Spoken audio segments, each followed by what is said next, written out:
I'm live.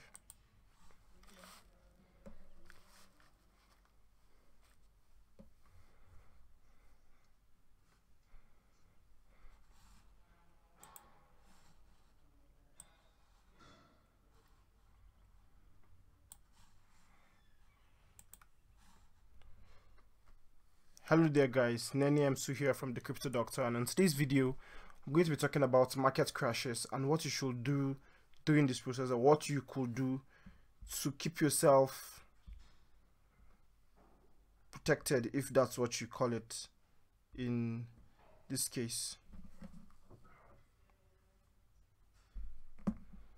So let's get down to talking about this now. So this week we had price corrections in massive proportions. Now the markets went so down, many people were calling, asking what should we do, and so on and so forth. So I'll go to coinmarketcap.com and we'll start off from here. So we had red days all through, where prices had gone as low as $9,000 for Bitcoin, $800 for Ethereum, and so on and so forth. So with these price actions, we had coins going so down.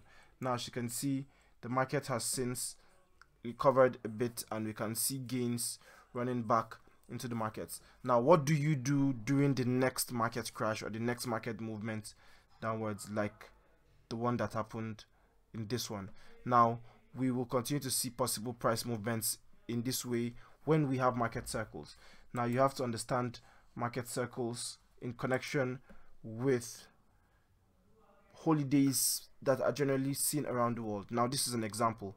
Now we have the Christmas holiday, the New Year holiday, and so on and so forth, and people will generally want to spend money holidays. Now this is not an exact explanation saying that it's exactly because of these holidays that this happened, but as you can see here, in January 2017 we had the same exact thing happening today in January 2018. So, and as you can see, the price looks infinitesimal in comparison to where we used to be today and then. So now you have to be able to understand that these things will happen generally and money will flow back eventually into the markets, though previous price action is no indication of future price action. But now, what should you have done during this market crash? Were you supposed to panic, or were you supposed to do something else? Now generally I cannot advise you, but I will say what I will do during this process is I will find those coins that I felt like I missed out on them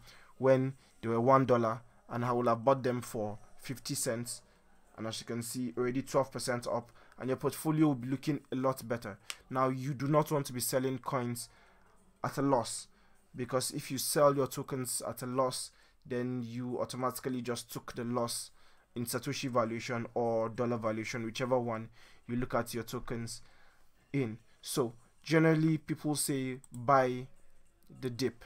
Now what does it mean to buy the dip?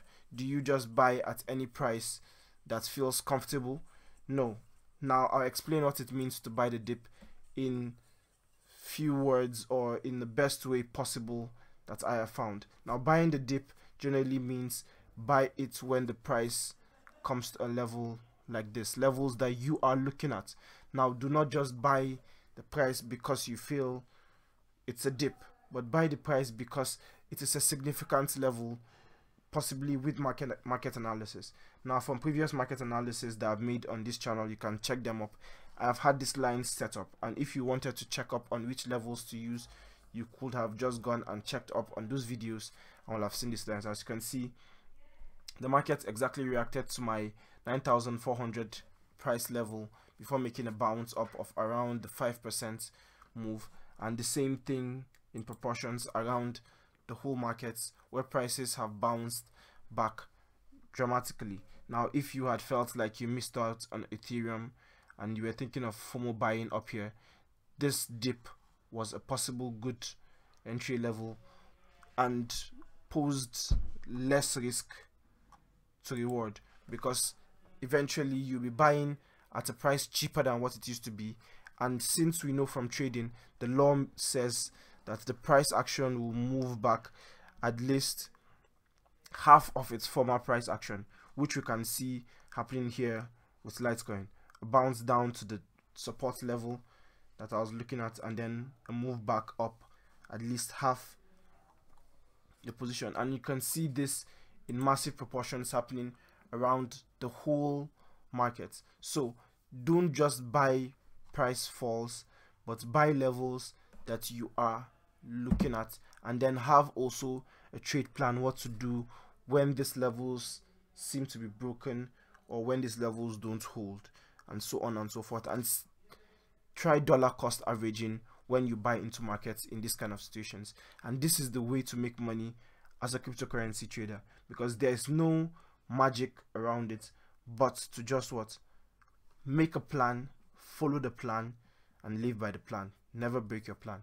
So this has been NEMSU showing you what I am doing while the markets go down to still remain profitable in the long haul during this market crash, as people will call it, or during this market correction.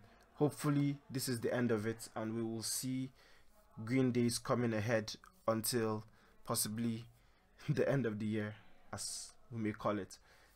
Remember, this is not financial advice. This is just me talking about what I am doing, things that I'm interested in, and trying to just put it forward in form of educational content, so you coming into the markets newly can make better, well-informed decisions on your trades and in cryptocurrencies in general.